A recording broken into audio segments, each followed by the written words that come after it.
Hello everyone. तो आज इस सेशन में बात करेंगे हम लोग दो टर्म्स के बारे में। पहला क्लस्टरिंग वर्ड, दूसरा हाई अवेलेबिलिटी वर्ड। जितने फ्रेशर्स होते हैं ना, जो आईटी की स्टार्टिंग करते हैं, तो उनका एक डाउट रहता है कि सर ये क्लस्टरिंग जो एग्जैक्ट वर्ड है इसका मीनिंग क्या है। और इसके साथ में एक वर्ड और यूज करते हो आप लोग, हाई अवेलेबिलिटी, इसका मीनिंग क्या है।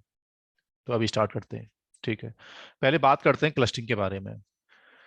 किसी भी एप्लीकेशन को प्रोडक्शन में चलाने के हमेशा दो मोड होते हैं। मैंने लिखा है स्क्रीन के ऊपर, पहला स्टैंड एलोन और दूसरा क्लस्टर मोड।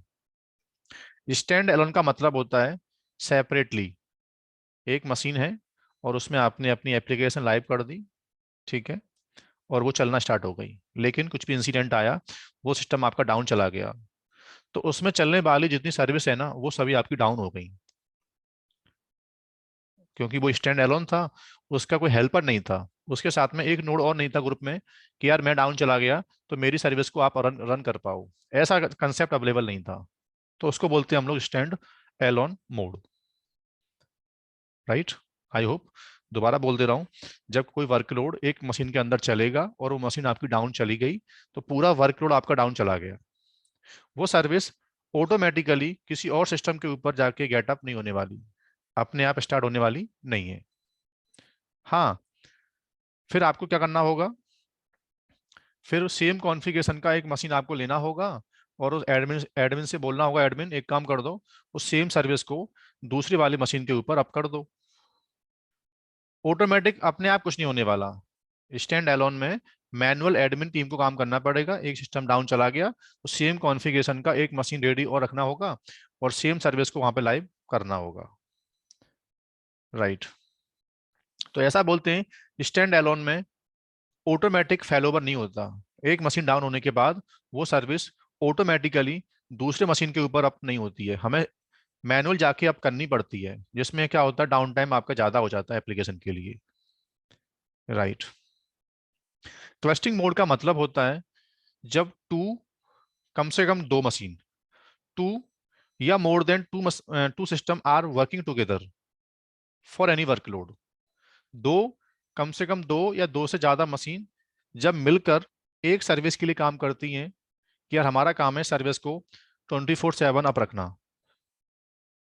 आई मीन, एक सिस्टम डाउन चला गया तो उस सर्विस को दूसरी मशीन है जो उसकी ऑनरशिप लेगी और ट्रैफिक को एंटरटेन करेगी, क्योंकि वी आर इन क्लस्टर। तो cluster nothing is set of machines, they are working together for any workload.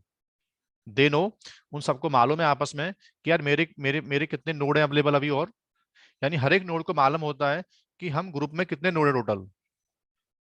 22 वर्षा, एक नोड के पास दूसरे नोड की होती है इंफॉर्मेशन, जिससे एक नोड डाउन चला गया तो सेम सर्विस को दूसरा नोड टेक ओवर कर लेता है। उसको बोलते हैं हम लोग clustering mode. Group of machines होती हैं जो एक वर्कलोड को एंटरटेन करती हैं। एक टाइम पर मैं कर रहा हूं, जब मैं डाउन चला गया तो आप करना, जब आप डाउन चले जाओगे तो कोई और करेगा। तो वी आर रेस्पॉन्सिबल, ग्रुप में जितनी मशीन्स हैं वो सभी उस वर्कलोड को लाइव रखने के लिए रेस्पॉन्सिबल होंगी। अब थोड़ा सा और डीप बात करूं मैं, क्या सर क्लस्टरिंग मोड में एप्लीकेशन एक टाइम पर एक सिस्टम पे चलती है हमेशा? नहीं। अब क्लस्टरिंग मोड के अंदर भी फर्दर दो मोड और होते हैं हमेशा। क्लस्टर के अंदर भी एप्लीकेशन को चलाने के दो मोड और होते हैं इन नेस्टेड। एक होता है एक्टिव एक्टिव मोड। क्या होता है? Active active mode. और एक होता है एक्टिव पैसिव मोड।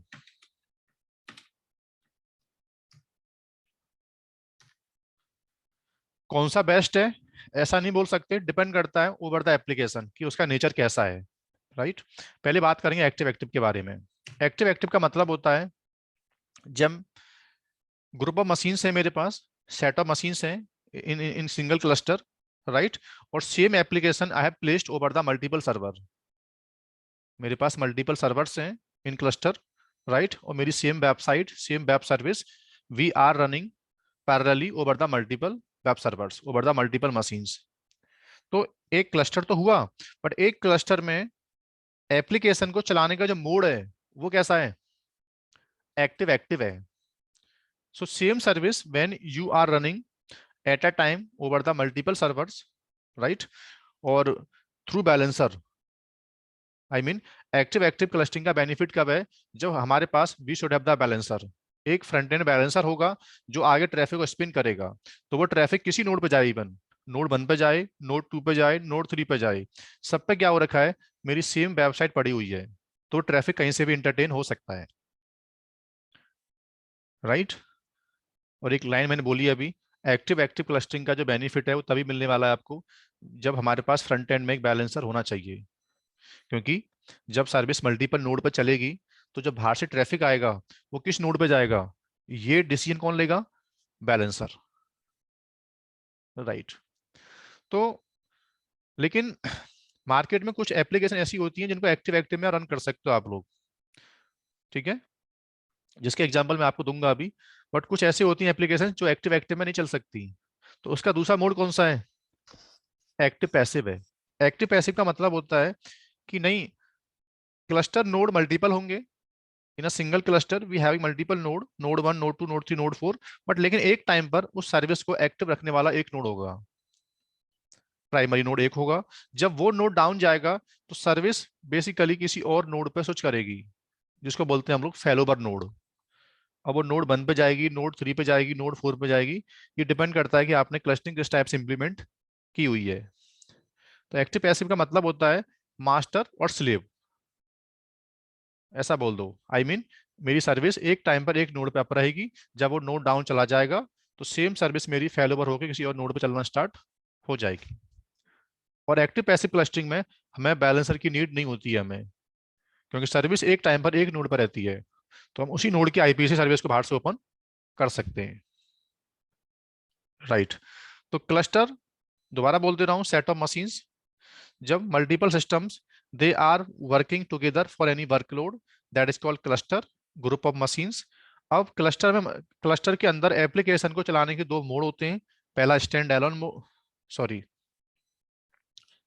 क्लस्टर के अंदर एप्लीकेशन को लाइव करने के दो मोड होते हैं, पहला एक्टिव एक्टिव और दूसरा active passive. So I hope ये बात हुई पहले क्या, क्लस्टरिंग क्या होती है और क्लस्टरिंग के अंदर एप्लीकेशन रन करने कौन कौन से मोड होते हैं, ठीक है। उसके बाद बोलते हैं हम लोग एक word, high availability.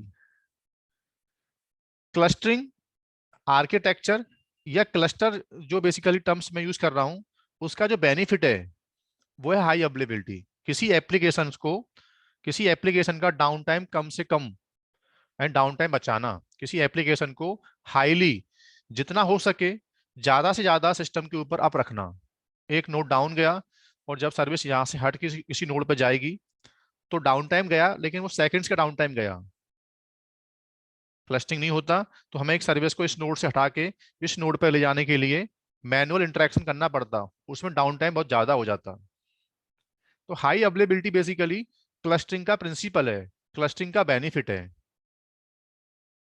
You want to achieve high availability, so that means first of all you should have the cluster, तुम्हारे पास पहले क्लस्टर क्लस्टर होना चाहिए, पूरा मल्टीपल नोड होने चाहिए।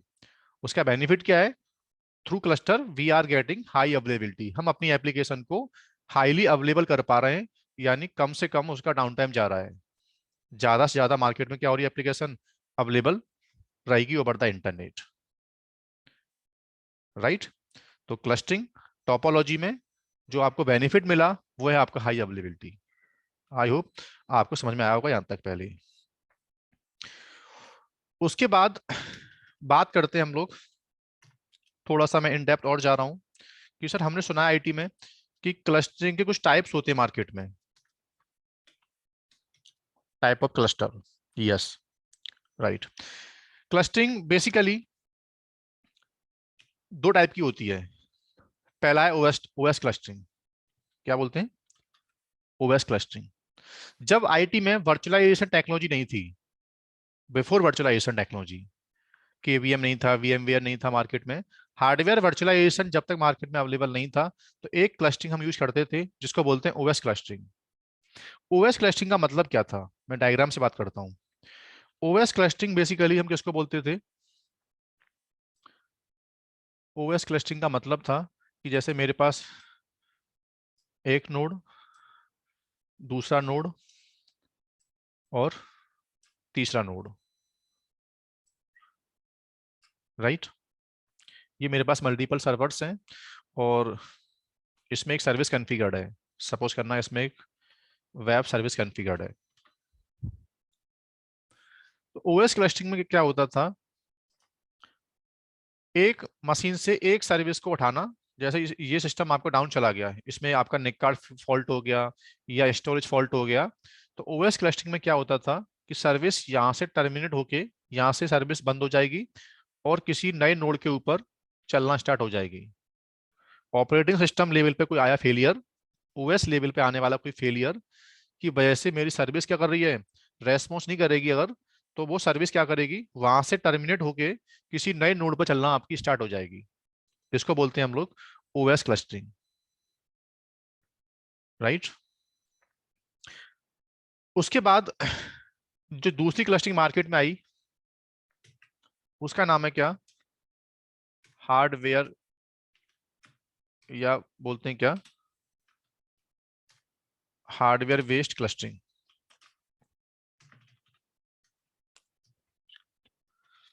इसका मतलब क्या था, हार्डवेयर क्लस्टरिंग बेसिकली इंडस्ट्री में तब आई थी जब मार्केट में टर्म्स आया था वर्चुअलाइजेशन। राइट। वर्चुअलाइजेशन का मतलब क्या होता है कि मेरे पास मल्टीपल फिजिकल सर्वर अवेलेबल नहीं है सर, और मेरे पास एक ऐसा फिजिकल सर्वर है जिसमें सीपीयू अवेलेबल है, काफ़ी मेमोरी अवेलेबल है काफ़ी। तो मैं चाहता क्या हूँ कि मैं एक ही हार्डवेयर के अंदर मल्टीपल गेस्ट ओएस एक साथ चला पाऊँ। राइट।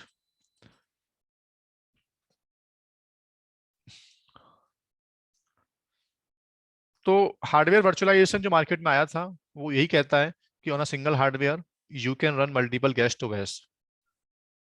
ओके। फिर बार बात होती थी क्या कि सर वो पूरा हार्डवेयर जिसके ऊपर मल्टीपल गेस्ट ओएस चलेंगे वो पूरा नोड डाउन चला गया तो क्या होगा। तो उस हार्डवेयर के ऊपर मेरी जितनी बीएम चल रही थी, मेरी वर्चुअल मशीन चल रही थी बेसिकली, उस वर्चुअल मशीन का क्या होगा। तो मैं चाहता क्या हूं कि पूरा नोड, पूरा फिजिकल हार्डवेयर डाउन चला जाए, तो मेरी जो वर्चुअल मशीन है ना विद ऑपरेटिंग सिस्टम इस नोड से हट के दूसरे बॉक्स पे चलना स्टार्ट हो जाए। इसको बोलते हैं हार्डवेयर लेवल क्लस्टरिंग। जब एक फिजिकल बॉक्स में चलने वाले बीएम्स में कोई इंपैक्ट आएगा तो ये मेरी पूरी पूरी मशीन, नॉट सिंगल सर्विस। पहले क्या था, ऑपरेटिंग सिस्टम माइग्रेट आपका नहीं हो रहा था, सिर्फ ओएस में चलने वाली एक सर्विस थी जो इंपैक्ट में आ गई थी और वो एक नोड से हटके दूसरे नोड पे चली गई थी इन ओएस क्लस्टरिंग। बट इसमें क्या हो रहा है, इसमें पूरा का पूरा ऑपरेटिंग सिस्टम जिस बॉक्स पे था वो बॉक्स आपका डाउन चला गया, तो उसमें चलने वाली पूरी पूरी मशीन बीएम यहां से माइग्रेट होके मुझे नए बॉक्स पे ले जानी है। इसको बोलते हैं हम लोग हार्डवेयर लेवल क्लस्टरिंग। जैसे आप पढ़ते हो एक कोर्स होता है VMware, KVM, राइट।